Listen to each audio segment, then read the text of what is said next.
everybody, in this video we are going to tackle an important topic. We're talking true labor versus false labor. So we're going to dive into what real contractions feel like, what Braxton Hicks contractions feel like, and give some real details. Because if you are wondering after this video, you will know.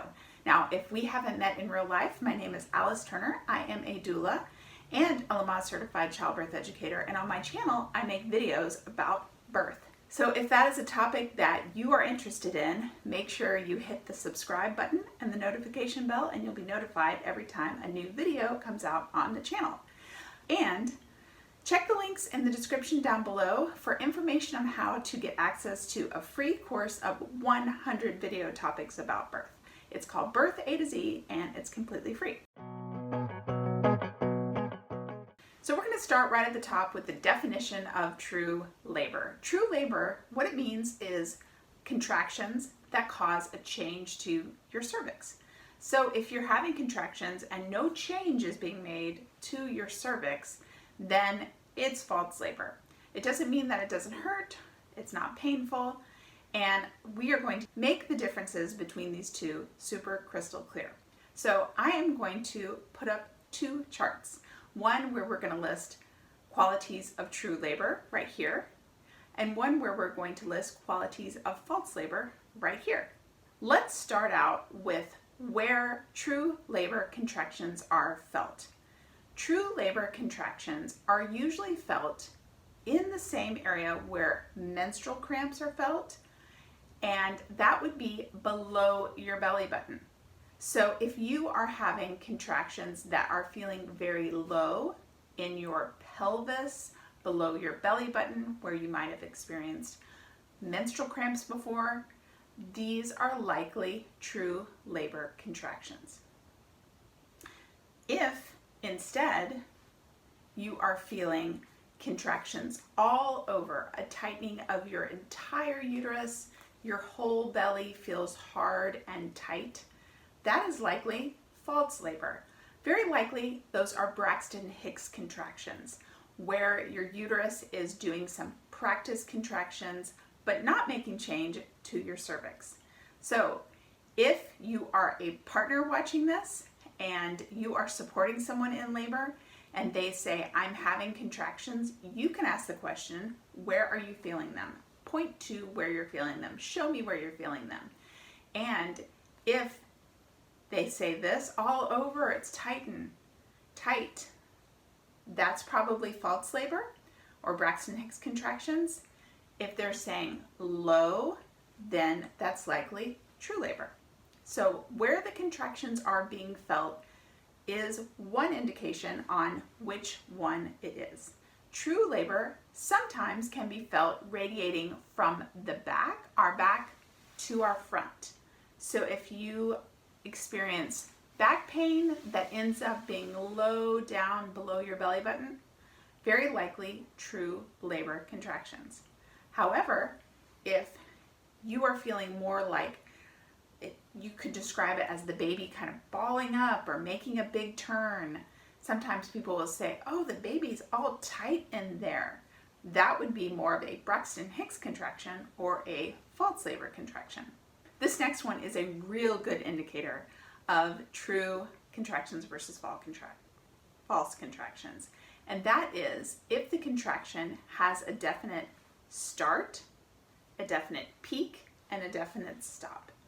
So what that means is if you're feeling this sensation, this contraction, where it starts, you start feeling the intensity, the pain, the sensation, whatever you want to call it, and it starts building, or maybe it builds quickly, but it increases, almost like someone squeezing your hand harder, and then it lets go and goes away. So if you had to draw it on a piece of paper, it would start off, the intensity would be low, it would go up, and it would go down. Not necessarily equally like a bell curve, but that it does have a start, a peak, and a stop.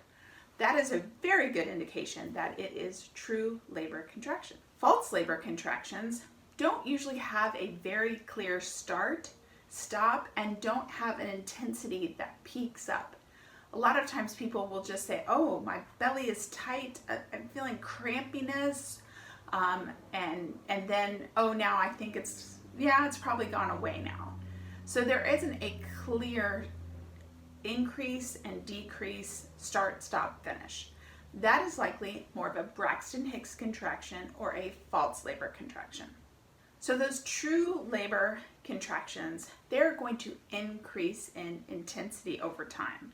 Meaning, if you are experiencing them for an hour, several hours, that if you look back to the beginning of when you started feeling them, they are lighter than they are now. Meaning the contraction itself is stronger, more intense, possibly more painful, that they have changed over time. False labor contractions don't often get stronger as time goes on. They usually kind of stay in the same feeling as far as intensity or pain. So if you're still not sure if you are experiencing true labor or false labor, there are a couple of good things to do. First of all, hydrate.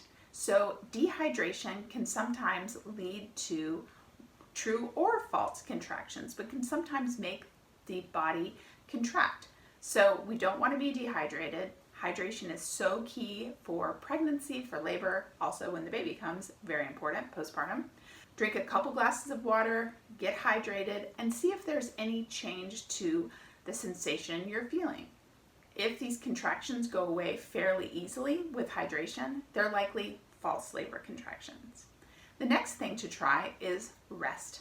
So if you have had a busy day, maybe you've been active, exercising or walking around or even taking care of other kids, and you have been going a lot, and you notice an increase in the contractions and the tightening that you're feeling in your belly. If you lie down and rest, give yourself some quiet moments and notice that they go away, that is likely false labor, because true labor usually does not stop with rest. The last thing is movement, so the opposite of rest. If you get up and change positions, if you had been sitting for a while and you get up and stand, or if you were standing and you sit, if you change up your body and you notice these contractions are not stopping, that's likely true labor. But if you change positions and all of a sudden the crampiness, the contractions have stopped, likely false labor. So those three things, hydration, rest, and movement, can be tried to see if we can make the contractions go away, and then we have an answer, true or false.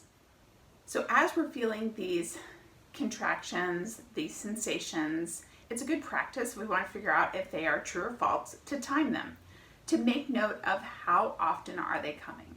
So true labor contractions will get into a regular pattern. So they will start coming fairly regularly. Sometimes they start off with different intervals, but they get into a regular interval pattern, meaning 5 minutes from start to start, or 6 minutes. You have one that's 6 minutes apart, 5 minutes apart, 7 minutes apart, 6 minutes apart. That's pretty regular. If instead the false contractions might look like had some crampiness in the morning, kind of went away, sort of came back, kind of went away, but you don't have a regularity with them, then they are likely Braxton Hicks contractions or false contractions. Those regular contractions coming at very similar intervals really lead us to think they are true labor contractions. The last one I'm going to put on the screen at the exact same time, and you'll probably notice they're the same. So this is definitely not a good indicator on whether or not they are true contractions or painful contractions. I would say more likely if they're painful that they are true labor contractions, but only if you look at this entire list and you get to the bottom, they're painful. Yes, that's another indicator that they are true labor contractions. However, there are some people, I have seen it, that experience very painful false labor contractions or painful Braxton Hicks. It is not the norm.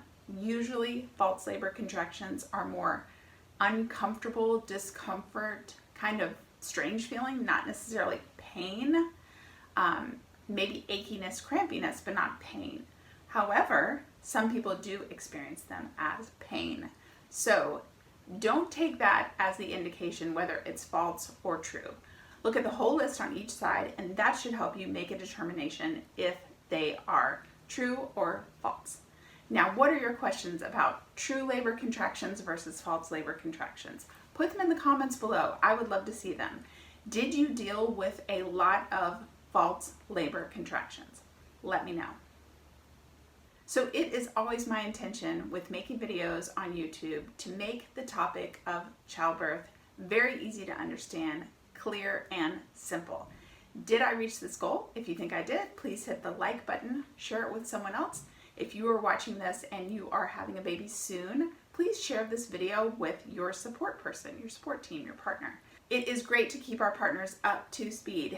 If you are either a support person or a pregnant person expecting a baby, please check out the Supporting Her online course for partners. I will have a link below along with that free Birth A to Z course. Thanks for hanging out with me today and talking about true versus false labor. And I'll see you next time with another video about birth. Thanks, guys. Bye.